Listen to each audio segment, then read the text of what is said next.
अरे हम तो फकीर आदमी हैं, झोला लेके चल पड़ेंगे जी।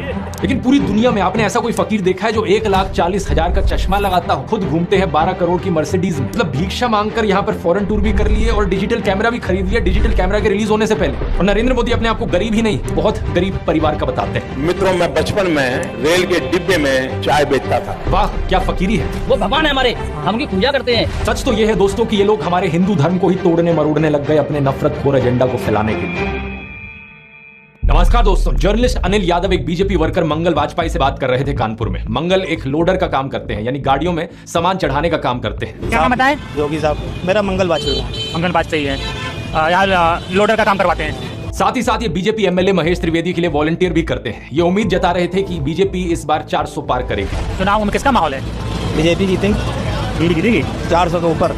लेकिन जैसे जैसे बात आगे बढ़ती है, मंगल अपनी परेशानियों के बारे में बताते हैं। वो बताते हैं कि उनके पास बिजली नहीं है, सीवर की व्यवस्था नहीं है। हमारे पास बिजली नहीं है घर में, हमारे पास लैट्रिन घर में नहीं है, हमारे पास सीवर व्यवस्था नहीं है। उन्होंने बीजेपी एमएलए महेश त्रिवेदी को कई बार कहा, हमने महेश त्रिवेदी से भी कई बार कहा कि 20 फुट पाइप पड़ना है, तो अगर पड़ जाए तो हमारे घर की सीवर व्यवस्था बन जाए।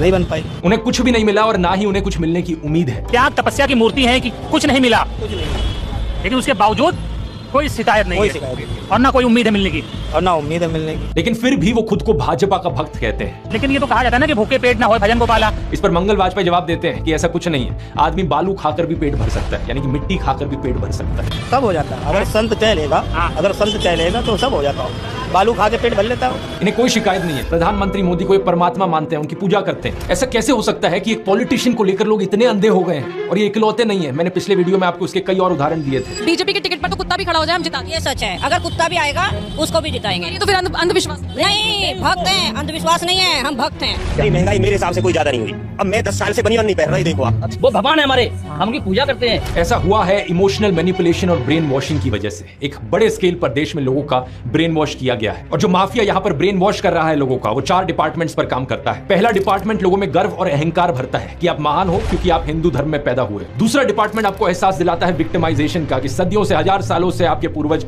विक्टिम बनकर रहे थे। तीसरा डिपार्टमेंट आपके अंदर डर भरता है कि आपको खतरा है उन लोगों से। और चौथा डिपार्टमेंट यहाँ नरेंद्र मोदी को मसीहा बनाता है कि सिर्फ नरेंद्र मोदी ही आपको बचा सकते हैं। पहले 3 डिपार्टमेंट्स की मैं 3 अलग अलग वीडियोस में ऑलरेडी बात कर चुका हूँ। अब वक्त है इस चौथे डिपार्टमेंट को एक्सपोज करने का। नरेंद्र मोदी की कल्ट ऑफ पर्सनैलिटी, कैसे इनके इतने सारे फेलियर्स के बाद भी लोगों को इमोशनली मैनिपुलेट किया जाता है कि लोग इन्हें भगवान मान बैठे। आइए जानते हैं आज के इस वीडियो में।